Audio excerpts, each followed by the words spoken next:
क्या spinal injection से paralysis हो सकती है? It's a very interesting and a very thoughtful question, क्योंकि spinal injections generally pain physicians लगाते हैं और स्पाइन सर्जन्स लगाते हैं, स्पाइन स्पेशलिस्ट लगाते हैं जो स्पाइनल इंजेक्शंस के लिए ट्रेंड होते हैं। और जो स्पाइनल इंजेक्शन होता है वो मेनली पेन रिलीफ के लिए होता है। हालांकि स्पाइनल इंजेक्शन कभी कभी पेशेंट की एनेस्थीसिया या फिर पैरों को सुन्न करने के लिए या हाथ को सुन्न करने के लिए लगाया जाता है, जैसे कि सर्जरी परफॉर्म की जा सके। इस वीडियो में रेस्ट्रिक्ट करता हूं अपनी बात को spinal injections for pain relief, जैसे कि स्लिप डिस्क के लिए इंजेक्शन, सयाटिका के लिए इंजेक्शन। तो अगर आपको स्पाइनल इंजेक्शन डॉक्टर ने बताया है तो क्या चांसेस हैं कि आप इससे पैरालाइज हो जाओगे? तो देखिए, लगभग ये मान लीजिए प्रैक्टिकली स्पीकिंग ऐसा होना लगभग असंभव है कि स्पाइनल इंजेक्शन से किसी को पैरालिसिस हो, क्योंकि पैरालिसिस होने के लिए नस का कट जाना जरूरी होता है या नस का डैमेज हो जाना जरूरी होता है। और स्पाइनल इंजेक्शन में एक नीडल होती है, वो नस को किसी भी हाल में डैमेज या कंप्लीटली चॉप ऑफ या कट नहीं कर सकती। तो स्पाइनल इंजेक्शन से ऐसा हो सकता है कि आपको रिलीफ ना आए,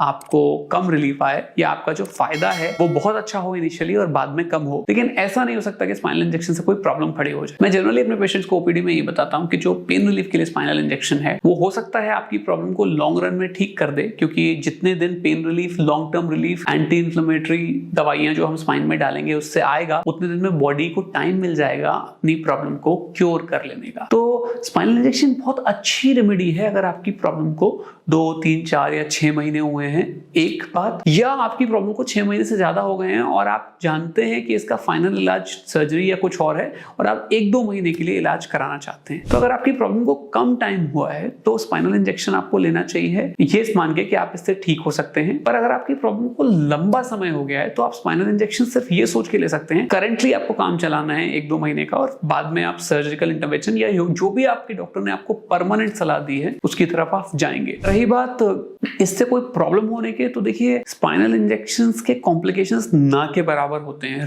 रेयरली ही कोई कॉम्प्लिकेशन स्पाइनल इंजेक्शंस में होता है। बहुत ज्यादा हाई चांसेस हैं कि स्पाइनल इंजेक्शन आपको बहुत अच्छा रिजल्ट दें। और आजकल इस तरह के इंजेक्शंस लगते हैं जैसे नर्व रूट ब्लॉक या एपिड्यूरल इंजेक्शंस, ये बहुत ही ज्यादा स्पेसिफिक होते हैं और जहां दिक्कत है वहीं लगाए जाते हैं। मैं अपने पेशेंट्स में रेगुलरली स्पाइनल इंजेक्शंस लगाता हूं जिसके कि बहुत अच्छे रिजल्ट्स मेरे पेशेंट को मिलते हैं। और एक और बात, स्पाइनल इंजेक्शन की खासियत ये होती है कि उसमें 2-3 तरह की ड्रग्स होती हैं, तो वो इंस्टेंटली काम करना शुरू कर देता है। पेशेंट को इंजेक्शन लगने के कुछ मिनटों बाद या कुछ घंटों बाद ही पता चलने लगता है कि उसको आराम आ रहा है 95% केसेस में। अगर आपको आपके डॉक्टर स्पाइनल इंजेक्शन सजेस्ट कर रहे हैं तो डरिए मत, ट्राई करके देखिए, हिम्मत करिए और मुझे पूरा विश्वास है आप जरूर ठीक हो जाओगे। स्पाइन की प्रॉब्लम्स में हमेशा मरीज ज्यादातर ठीक ही हो जाता है और आप भी ठीक हो गए। डरो मत, हिम्मत करो, अपने डॉक्टर से मिलो और इलाज कराओ।